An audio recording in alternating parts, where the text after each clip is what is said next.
हरिहंते सीते सूरी उपाध्याय साधु सर्व अर्थे के काशी मांगे जिसे उसे काई है जिसे को स्वरूप जाने राग के कई जो भक्ति काय को नमाए तुझे को चाहिए जन्मे जन्मे जिन्हें से काश कविराज करे हरे जोरे हारे हारे बंदे नाम हमारी है मंगल कल्याण सुखे ऐसो हमें चाहते ओम मेरी ऐसी दशा जैसी तुम्हें डाली है ओम मेरी ऐसी दशा जैसी तुम्हें डाली है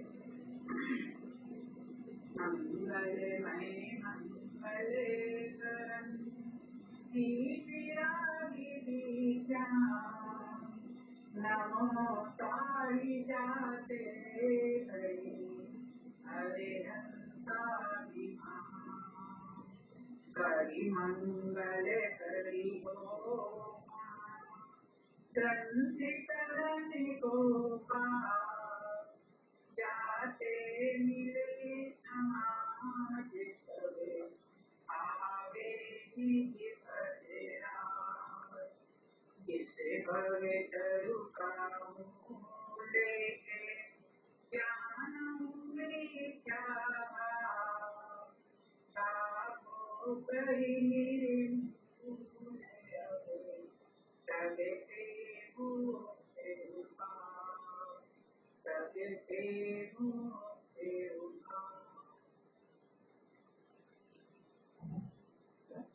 मोक्षार्थ प्रकाशक सातवां अधिकार और निश्चयाभासी का प्रकरण अपना चल रहा है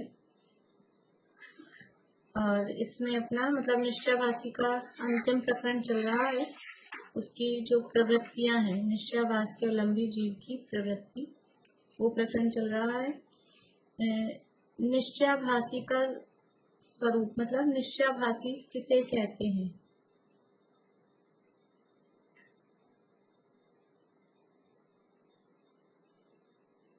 बोलिए सुनीता जी। निश्चय का यथार्थ स्वरूप नहीं जानता और व्यवहार का निश्चित करता है, इसे निश्चयाभासी कहते हैं। निश्चय का यथार्थ स्वरूप नहीं जानता हाँ और अपने को समझता है कि मुझे निश्चय प्रकट हो गया, इसलिए अपने को मोक्ष मार्गी मानता है। हाँ मोक्ष मार्गी मानता है। बढ़िया। निश्चयाभासी की जो विपरीत मान्यताएं हैं उसके पॉइंट्स आप लोग बोलेंगे। कोई बेला जी रेखा जी में से बोले। रेखा जी। निश्चयाभासी वर्तमान में अपने आप को सिद्ध समान मानता है। वर्तमान में अपने आप को केवल ज्ञान सहित मानता है, रागादि रहित मानता है और द्रव्य कर्म मौकर्म भावकर्म से भिन्न अपने आप को समझता है। एक लाइन में कहें तो मतलब इस तरह से अपन कह सकते हैं कि वर्तमान में अपने को सिद्ध समान, वर्तमान में अपने को केवल ज्ञानादि सहित, अपने को रागादि रहित और कर्म नौकर्म के संबंध से रहित मानता है। चारों पॉइंट शॉर्ट में। निश्चयाभासी की स्वच्छंदता उसके पॉइंट्स बोलने हैं। मोना अभी आपने याद किए।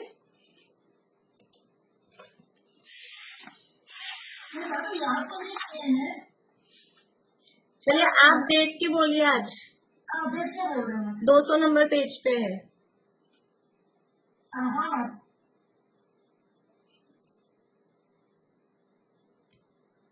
शास्त्र अभ्यास करना निरर्थक बतलाता है। द्रव्य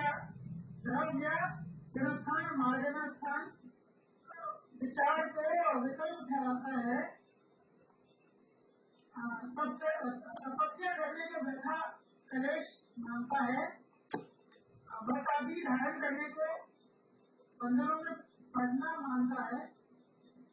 पूजन आदि स्वभाव को हे मानता है। हाँ, पूजनादि कार्यों को शुभ आश्रय जानकर हे मान। ठीक है, बढ़िया। ये याद करना आप धीरे धीरे। हाँ हाँ मैम। हाँ, बोलिए ममता अभी। निश्चयवासी की स्वच्छंदता के 5 बिंदु। आवाज चालू करिए।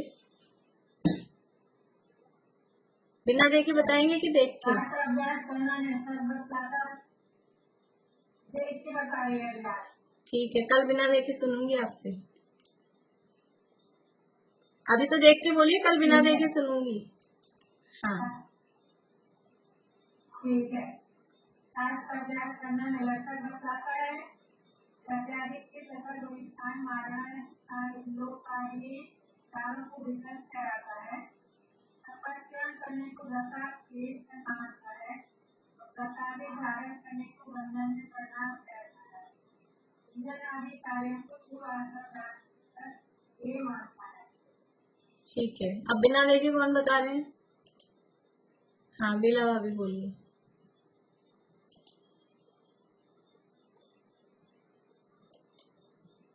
शास्त्राभ्यास को निरर्थक मानता है और मनुष्य माध्यम को विकल्प और शॉर्ट में बताने तो और भी समझ में आ जाता है। नहीं, लेकिन इतना भी शॉर्ट नहीं कि वो गुणस्थान मार्गना को विकल्प नहीं, उनके विचार को विकल्प है। हाँ हाँ, नहीं, वो याद करने के लिए अपन माइंड में ऐसा कर लेते हैं।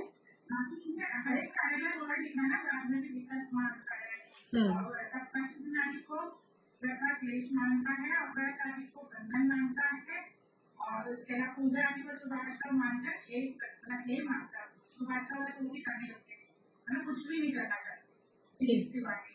ठीक है, बढ़िया। चलिए, निश्चयवासी की जो प्रवृत्ति है उसकी प्रवृत्ति के बिंदु बताने। निश्चयवासी की प्रवृत्ति के पॉइंट्स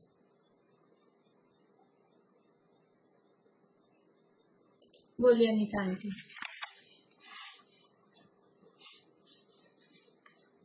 निश्चयवासी एकांत में बैठकर विचार ज्ञान में बैठकर विचार करता है तो आश्रम से रहित मानसिक स्वतंत्र विषय भोगों में प्रवर्तित करता है। ठीक है, बढ़िया। ज्ञानी को निराश्रव कहा है तो अपने को ज्ञानी के बंध नहीं होता ऐसा कहा है, इसलिए वो विषय भोगों में स्वच्छंद प्रवृत्ति करता है। कल मैं आप लोगों से ये जो 5 पॉइंट है ना, शास्त्राभ्यास को निरर्थक बताता है और तपस्या को वृथा क्लेश कहता है, तो इसके मतलब इसका उत्तर आपको भी देना है। वो शास्त्राभ्यास को निरर्थक बताता है तो सामने वाला आपने सामने कोई ऐसा आ जाए कि वो कहे शास्त्र पढ़ने में क्या होता है, बेकार है, शास्त्र नहीं पढ़ना चाहिए, तो हम उसको कैसे जवाब देंगे? बहुत सारे बड़े लंबे नहीं तो मेन 1-2 पॉइंट वो अपने हिसाब से आपको देख के, ये केवल इतना सा प्रकरण स्वच्छंदता वाला, क्योंकि अभी क्या है, इसमें वैसा पेपर तो हो नहीं सकता, लेकिन अपन साथ साथ में धीरे धीरे थोड़ा सा कुछ तैयारी करते रहें, कुछ अपने को याद रहे तो ही फायदा। नहीं, वो पेपर होता है उसका कोई खास यूज नहीं होता है, उस एक बार आप पढ़ लेते हो उस समय, बाकी वो कुछ याद रहने लायक नहीं होता मेरे हिसाब से, क्योंकि इसमें क्वेश्चन बनने चाहिए वो बड़े कि आप उसका खंडन किस तरह से किया पंडित जी साहब ने, तो वो पैराग्राफ्स अपने को थोड़ी बहुत उनकी तर्क याद हो। अभी तो क्या एक लाइन के प्रश्न अपन बनाते हैं उसमें एग्जाम में, तो कोई बहुत ज्यादा ऐसे नहीं हो पाते, बड़ा तो नहीं हो जाएगा, उसमें से 1-2 पॉइंट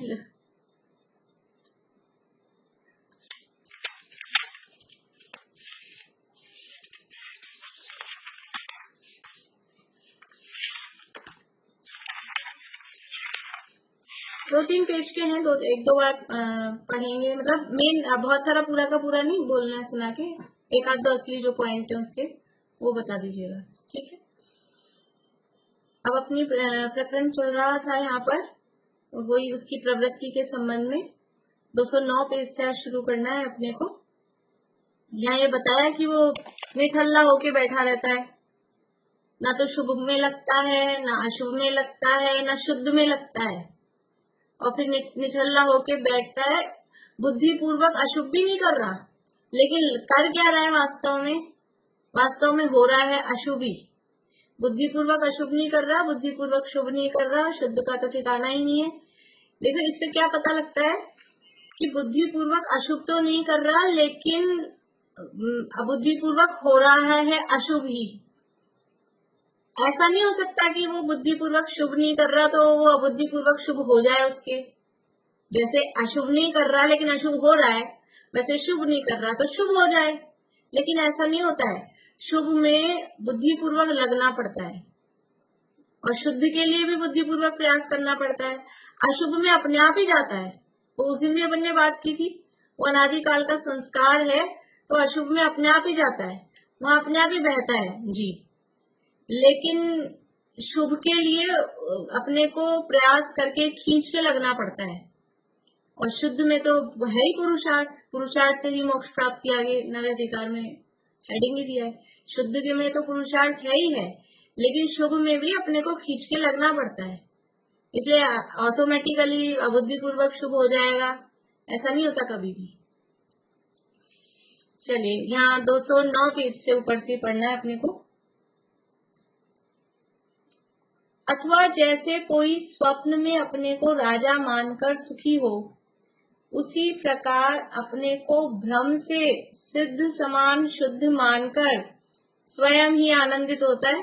अब सपने में कुछ भी मानो, दुनिया का राजा अपने को मानो, सपने में मानने में क्या, सपने में खुश हो, उसे होगा क्या? सपने में अभी मैं महारानी हूँ कि मैं इंद्राणी हूँ ये समझो तो होगा क्या? रहेंगे तो वही जो है सपने में मानने से।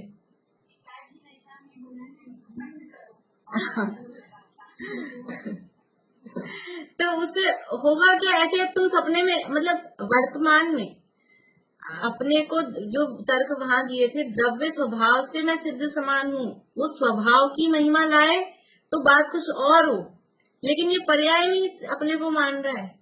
स्वभाव की महिमा लाके मैं सिद्ध समान हूँ, मैं सिद्धों जैसा हूँ, मुझमें क्या कमी है, रे जीव तू का ही बातें अधूरा, तो ऐसा अपने को समझे, अपने द्रव्य स्वभाव की महिमा लाए तो अलग बात है।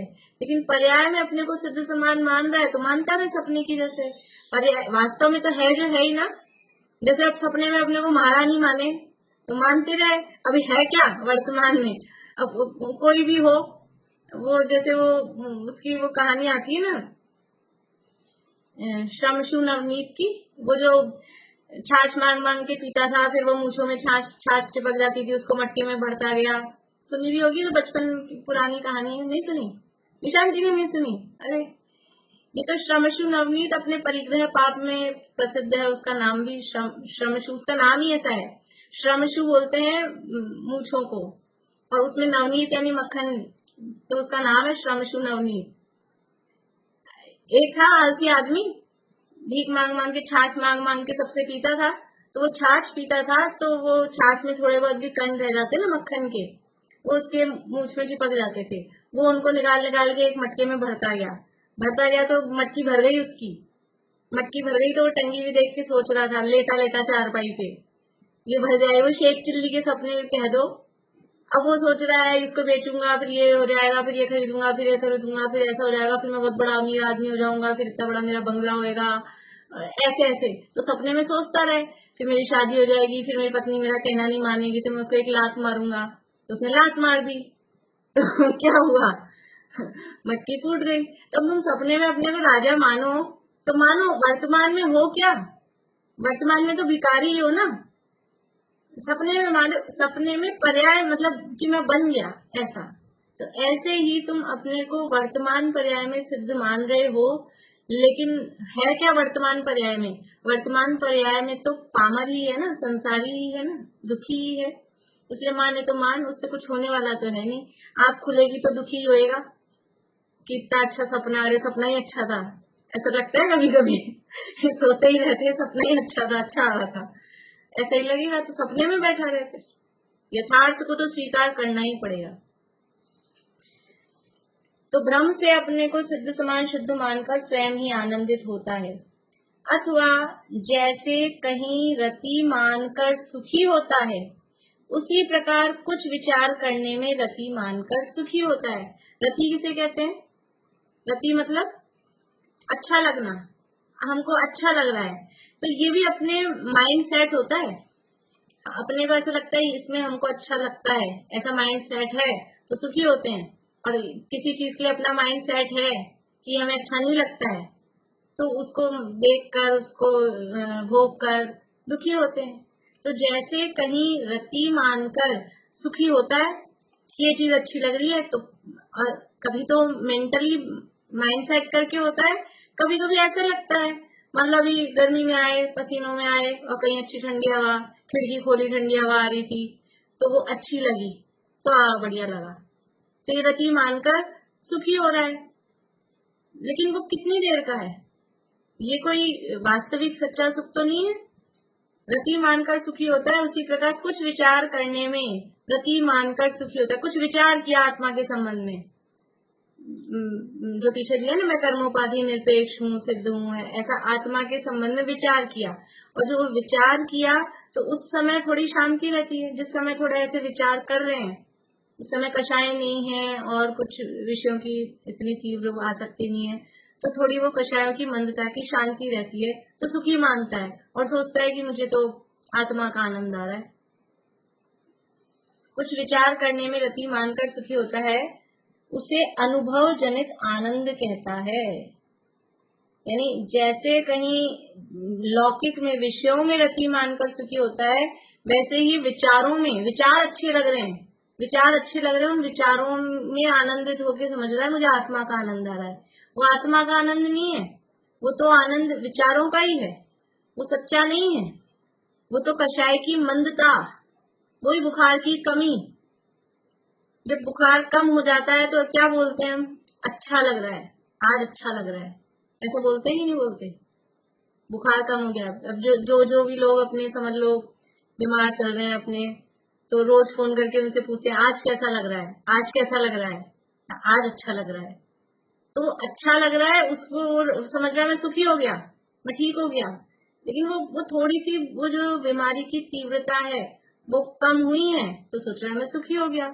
लेकिन मैं निरोग हो गया, निरोग नहीं हुआ। ऐसे ही कषायों की मंदता में ऐसा लग रहा है कि मैं सुखी हो गया, लेकिन वो सुखी नहीं हुआ। कषायों की मंदता हुई है, रोग गया नहीं है तो वही अभी की वहीं की नहीं।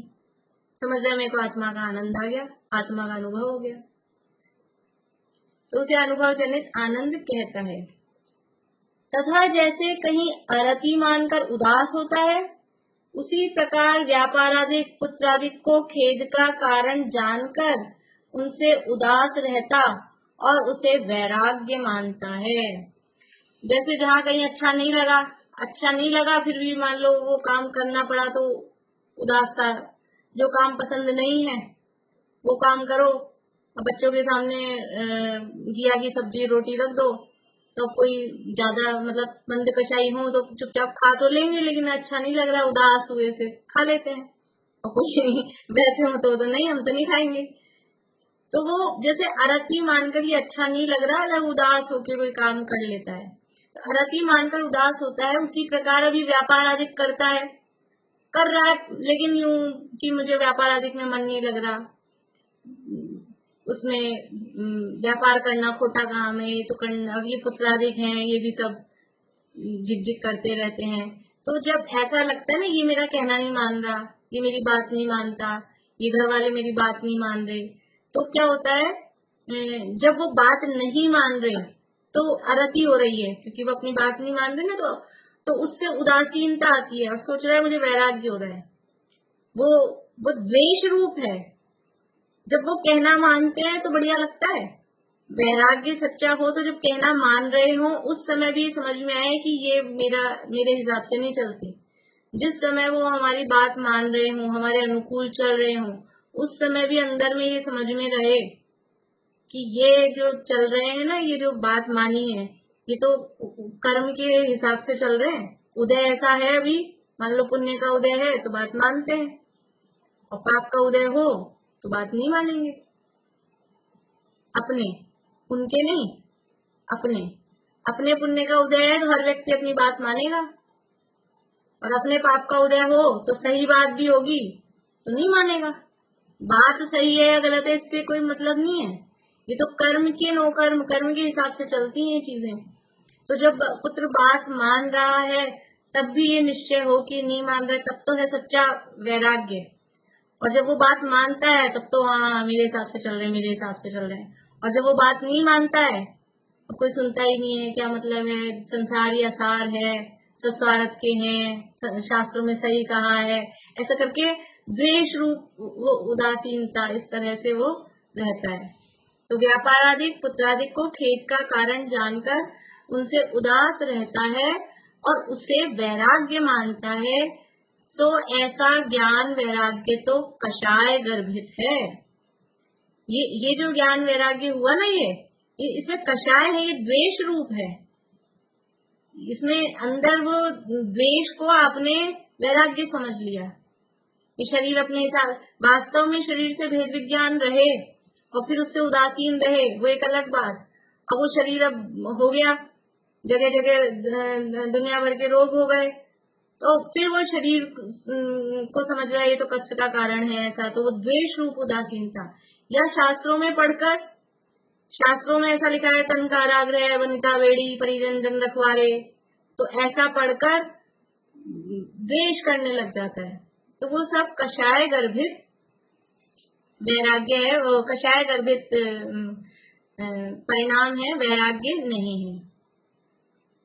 वीतराग रूप उदासीन दशा में जो निराकुलता होती है वह सच्चा आनंद ज्ञान वैराग्य ज्ञानी जीवों के चारित्र मोह की हीनता होने पर प्रकट होता है। जो वीतरागता रूप जो दशा है, वीतराग रूप जो उदासीन दशा, यानी जब वास्तव में वीतरागता होती है उस समय जो निराकुलता होती है वो अलग टाइप की है। और अभी द्वेष के कारण जो हो रहा है वो वास्तव में वो निराकुलता नहीं, ये सब क्षणिक है। जैसे शमशानिया वैराग्य कहते हैं ना, ये जैसे अभी अपन लोगों को सबको हो रहा है ना, ये अभी जरा पीक चल रहा है अपना कोरोना काल का। पिछले साल तो समझ लो इतनी भयावहता नहीं दिख रही थी, लेकिन इस साल तो सामने बहुत ज्यादा ऐसा दिख रहा है, पीक चल रहा है। तो अभी सब थोड़े ऐसे बैरागी टाइप से, हाँ ऐसा। और अभी 1-2 महीने बाद फिर वही थोड़ी सी परिस्थितियां ठीक होने लग जाएंगी, थोड़ा थोड़ा सब सही होगा, फिर क्या होगा, सब वही, कुछ ही नहीं। तो ये वो सब कषाय गर्भित है, द्वेष रूप। अभी परिस्थितियां ऐसी है, माहौल ऐसा है, इसलिए क्षणिक आते हैं। वो जो कषाय है ना, चारित्र मोह की हीनता होने पर, चारित्र मोह की हीनता का क्या मतलब है, चारित्र मोह की हीनता का क्या मतलब है, बोलो पारुल।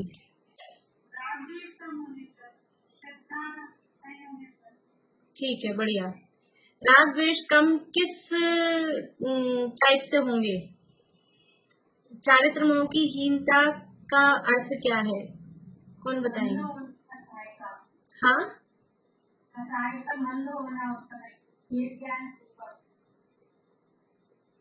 ठीक है, ये पारुल के लिए ठीक था ये जवाब, आप लोगों के लिए नहीं है ये। बोलो प्रीति।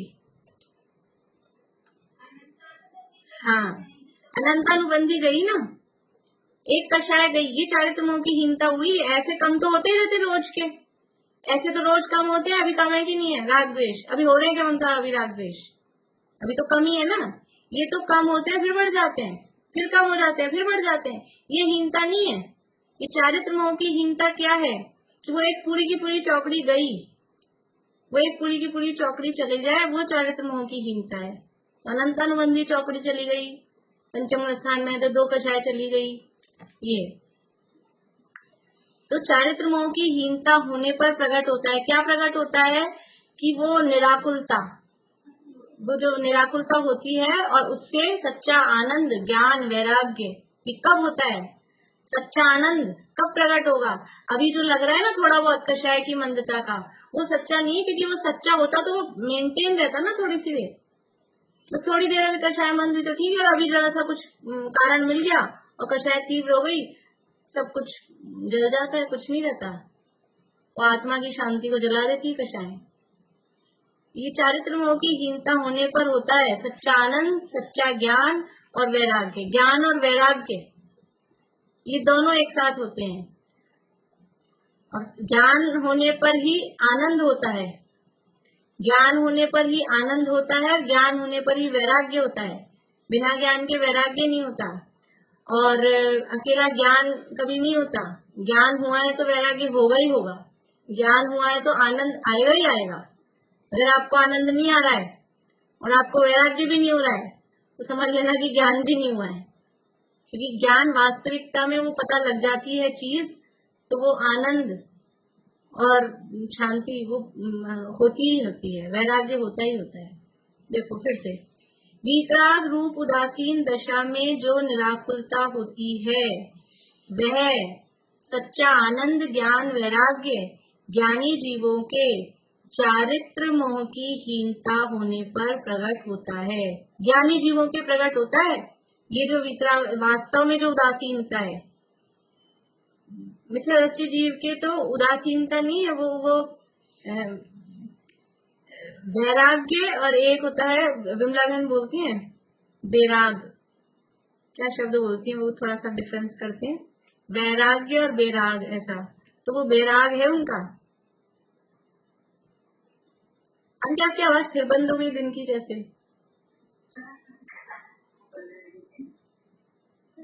नहीं आ पा रही है। मंगलाचरण में तो आ गई थी,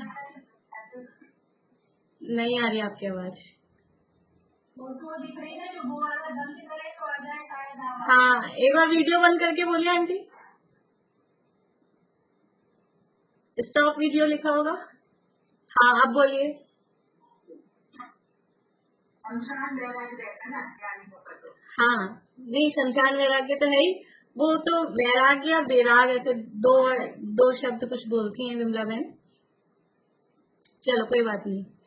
तो वीतराग रूप उदासीन, आंटी वीडियो चालू कर लीजिए, आवाज तो आने की आपकी अच्छे से।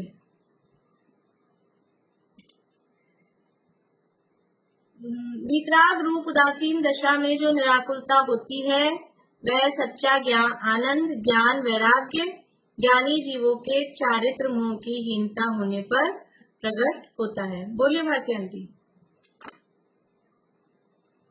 मैं कह रही थी कि जब प्रतिकूल रहती हैं हमारी स्थितियाँ, तब अगर हम धर्म की तरफ समय अदृष्टि को अग्रसर होते हैं तो वो कहते हैं ना कि गुरुजी का प्रवचन में नहीं पढ़ना था, किसी के हाथ दृष्टि कैसे गई तो उससे बोले बहुत अच्छा होगा, उनकी अवस्था ये मतलब धर्म की ओर बढ़ने के लिए अगर प्रतिकूल अपनी परिस्थिति रहे, प्रतिकूल जैसे उसमें लिखा है तो अगर सही रहना किसी से कैसे बता, कब हम उसकी तरफ कब बढ़ेंगे। मतलब आपका प्रश्न मैं रिपीट कर रही हूँ, थोड़ी आपकी भी आवाज कट कट के ही आ रही है। मतलब आप ये कह रहे हैं कि प्रतिकूल परिस्थितियां आई और फिर उससे हम धर्म की तरफ लग गए तो वो चीज अच्छी है। हाँ तो वो अच्छी है वो चीज कि ये तो कहते ही है, मतलब अनुकूलता की बजाय प्रतिकूलता में जीव संभलता जल्दी है और संभलना आसान भी होता है। मतलब जैसे बोलते हैं ना, दुख में सुमिरन सब करें, भगवान का भी याद आते हैं, भगवान का भी याद आते हैं कि जब दुख होता है, कष्ट होता है, उसमें भगवान आते हैं, याद आते हैं, सबको ही आते हैं। तो प्रतिकूलता में इसलिए जीव को धर्म में लगाना आसान होता है। अपने को भी प्रतिकूलता में धर्म में लगने में समझ लीजिए, क्योंकि अभी प्रतिकूल परिस्थितियां हैं तो कुछ समझ में आ जाए उस समय ऐसा, और दूसरे को भी प्रतिकूलता में अगर उसकी प्रतिकूल परिस्थितियां चल रही हैं तो उसको थोड़ा सा उपदेश दिया जाए, धर्म में लगाना उस समय आसान होता है।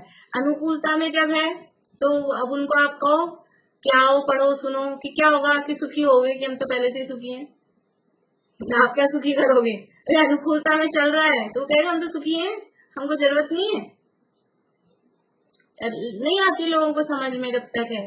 कल मैं किसी से बात कर रही थी तो वही माहौल की बात, तो मैंने कहा कि अभी तो धर्म ज्ञान में लग जाओ, कुछ नहीं रखा है इसमें। बोले वो धर्म की तो अभी उम्र आई नहीं। सबसे पहले बात यहाँ से शुरू हुई, क्या कर क्या रही हो, कि सीरियल देख रही हूँ। सीरियल देख रही हूँ, मैंने कहा थोड़ा बहुत ये भी कर लिया करो, माहौल ये सब खुद ही सुना रही है, सामने से वो गए, इधर से वो गए, खुद सुना रही है। तो मैंने कहा कि थोड़ा कर लिया करो भाई ये भी।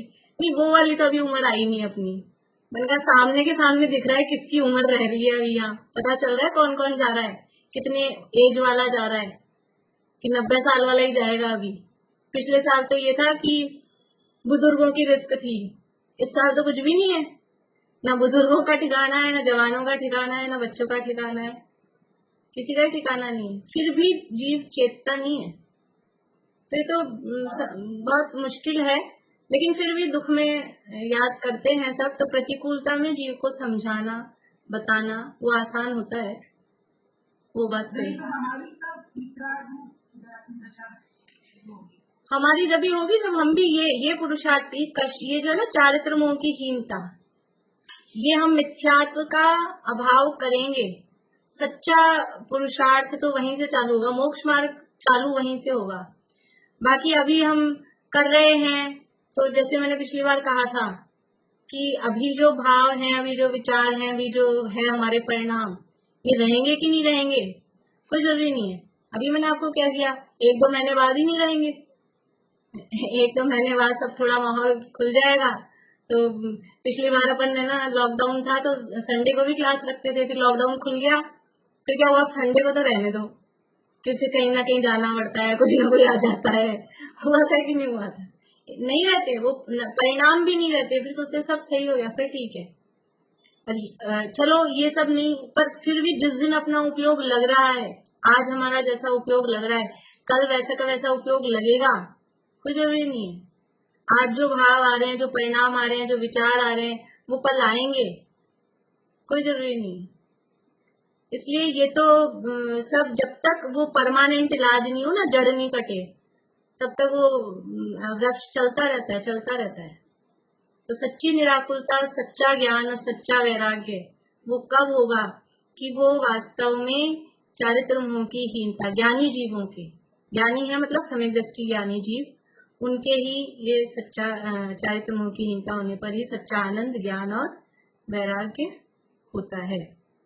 तो इस तरह से इसकी प्रवृत्ति बता रहे ना, प्रवृत्ति मतलब ऐसा अपने को मान के मैं सिद्ध हूँ, मैं तो सुखी हूँ, ऐसा अपने को मानता है। प्रवृत्ति में इस तरह का मान रहा है, लेकिन मानो वास्तव में तो जो हो वही रहोगे। मानने में कोई दुख दूर हो जाए, सुखी हो जाए, ऐसा नहीं होता। एक पैराग्राफ और लें। हाँ बोलिए वर्षा भाभी। नहीं बोलिए, आप बोलिए।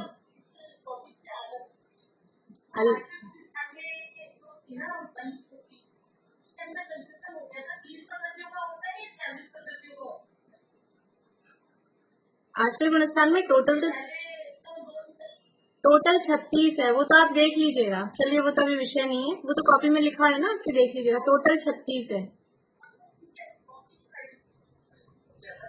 टोटल 36 है। पहले भाग में 2, छठे भाग में 30 और 7वें भाग में 4, ऐसे करके 36 है टोटल। तथा वह, हाँ बोलो पारुल। शमशान वैराग मतलब जैसे अब किसी की डेथ हो गई, गए हैं शमशान में उनको छोड़ने, तो हाँ भाई ऐसी बातें करते ना, पता ही नहीं है, जीवन का भरोसा ही नहीं है, कब क्या हो जाए, बस ऐसी बातें एक दूसरे को कर लेंगे। फिर क्या होगा, फिर वहां अभी तो हालत ऐसी है कि वहीं खड़े खड़े चाय भी पीते रहेंगे, ऐसी बातें भी करते रहेंगे। और चलो कोई नहीं भी करे तो घर आके फिर वही अपने रूटीन में लग जाते, वो बात वहीं छोड़ के आ जाते हैं। घर आए, आओ जी फटाफट नहाओ दो, अपना काम करो, जो भी लगना है काम पे। ये शमशान या वैराग की बस उस जगह देखा और आ गया। तथा वह व्यापार आदि क्लेश छोड़कर यथेष्ट भोजनादि द्वारा सुखी हुआ प्रवर्तता है और वहां अपने को कषाय रहित मानता है। क्या करता है? और व्यापार आदि क्लेश, व्यापार में तो क्लेश लग रहा है तो काम धंधा छोड़ दिया, कि मेरे को तो धर्म ध्यान करना है, मुझे तो वैराग्य आ रहा है, मैं तो काम धंधा करूंगा ही नहीं, तो व्यापार आदि छोड़ दिया। लेकिन फिर क्या कर रहा है? भोजन अपने पसंद का, भोजन यथेष्ट, जो वही पसंद है, खाने पीने में सारी वैरायटी होनी चाहिए, उस हिसाब से होना चाहिए भोजन। व्यापार आदि में की तरफ से तो ये तो कष्ट लगता है, क्योंकि वो पीछे कह दिया ना, वो तो आलसी सा हो गया। तो व्यापार भी कौन करे, आलसी हो गया। तो ना तो पूजन पाठ की जा रही है, ना कोई विषय भोग भोगे जा रहे हैं, ना व्यापार धंधा हो रहा है। लेकिन यथेष्ट भोजनादि भोजन करा, अपनी इच्छा का मिल गया, चलो खुद चला के नहीं गए, लेकिन जिस दिन बन गया जो चीज पसंद है और वो बन गई, तो वो भोजन करके सुखी मानता है, आज मजा आ गया, आज ये बना है, वाह। तो ऐसा करके अपने को सुखी हुआ प्रवर्तता है। और क्या मान रहा है, अपने को कषाय रहित मान रहा है कि मेरी तो कषाय नहीं रही, व्यापार बंद कर दिया मैंने और कुछ नहीं, और गुस्सा वुस्सा मैं करता नहीं हूँ, तो मान रहा है मैं कषाय रहित हो गया। लेकिन ये जो भोजन करके, अपना मनपसंद भोजन करके जो सुखी माना, वो क्या है, वो कषाय है कि निष्कषाय है, वो क्या चीज है। देखो, व्यापार आदि क्लेश छोड़कर यथेष्ट भोजनादि द्वारा सुखी हुआ प्रवर्तता है, वहां अपने को कषाय रहित मानता है। परंतु इस प्रकार आनंद रूप होने से तो रौद्र ध्यान होता है। अच्छा भोजन करके खुश होना, भोजन में आनंद मानना, ये क्या है। भोजन करना पाप की क्रिया है कि पुण्य की क्रिया है। भोजन करना पाप की क्रिया है, पाप में आनंद मानना वो क्या है। रौद्र ध्यान की परिभाषा यही है, पाप में आनंद मानना। तो ये तो रौद्र ध्यान हुआ। इस प्रकार आनंद रूप होने से तो रौद्र ध्यान होता है, जहां सुख सामग्री को छोड़कर दुख सामग्री का संयोग होने पर संक्लेश न हो, रागद्वेष उत्पन्न न हो, तब निष्कषाय भाव होता है। वास्तव में निष्कषाय कब होता है कि सुख सामग्री को छोड़ा, भाई सुख की सामग्री तो छोड़ दी और दुख सामग्री मिल गई, यानी अनुकूलताएं कुछ नहीं है, प्रतिकूलताएं मिली, ऐसा समझे। अनुकूलताएं नहीं है, प्रतिकूलताओं का संयोग हुआ, लेकिन संक्लेश नहीं हुआ, राग द्वेष नहीं हुए। किसके होता है ऐसा, किसके होता है ऐसा। अनुकूलताएं कुछ नहीं है बाहर में देखने में, और प्रतिकूलताएं मिल रही हैं। मुनिराजों के होता है, परिचय भी है, उपसर्ग भी है। क्या अनुकूलता है, क्या अनुकूलता मुनिराजों की। सर्दी में रजाइयां, हीटर, और गर्मी में एसी, कूलर, पंखे, क्या है, क्या अनुकूलता है कि बाहर में तो सारी अनुकूल कोई परिस्थिति नहीं है। और कभी शेर खा रहा है कि कभी कोई सिगड़ी जला रहा है सिर पे, दुनिया भर के ये उपसर्ग, मक्खी मच्छर काट रहे हैं, कांटे चुभ रहे हैं, ये सारी समस्याएं हो रही है।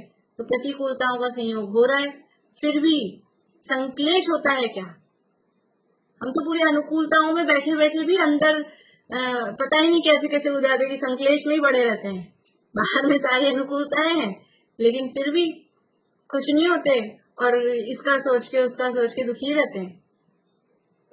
तो उनको बाहर में प्रतिकूलताओं का संयोग होने पर भी संक्लेश नहीं होता, राग द्वेष नहीं होते। अरे इसने ये कर दिया, अरे इसने ये कर दिया, इसने इसको ऐसा नहीं करना चाहिए, कुछ नहीं, और इसने उपसर्ग दूर कर दिया, वाह वाह ये बहुत अच्छा है। कोई किसी प्रकार के राग द्वेष नहीं होते, तब निष्कषाय भाव होता है।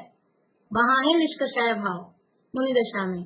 और गृहस्थ में समय दृष्टि ज्ञानियों को यथायोग्य भूमिका के अनुसार, उनको भी अपने अपने अनुसार है, जितना उनका लेवल हुआ है, जितना स्तर हुआ है, उस हिसाब से उनको भी होता है निष्कषाय भाव। ऐसी भ्रम रूप उनकी प्रवृत्ति पाई जाती है।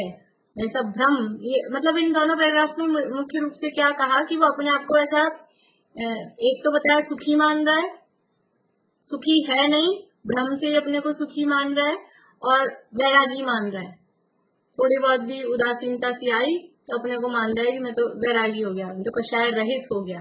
वैरागी मतलब कषाय रहित हो गया, लेकिन वास्तव में ऐसा नहीं है। ऐसी भ्रम रूप उनकी प्रवृत्ति पाई जाती है। इस प्रकार जो जीव केवल निश्चयाभास के अवलंबी हैं, उन्हें मिथ्या दृष्टि जानना। ये टॉपिक यहाँ हो गया, जो प्रवृत्ति वाला टॉपिक था ना, ये बात यहाँ पूरी हो गई। अब है यहाँ वेदांतों से के साथ तुलना करेंगे आगे। चलिए पारुल, आप बोलोगे निर्वाणी स्थिति।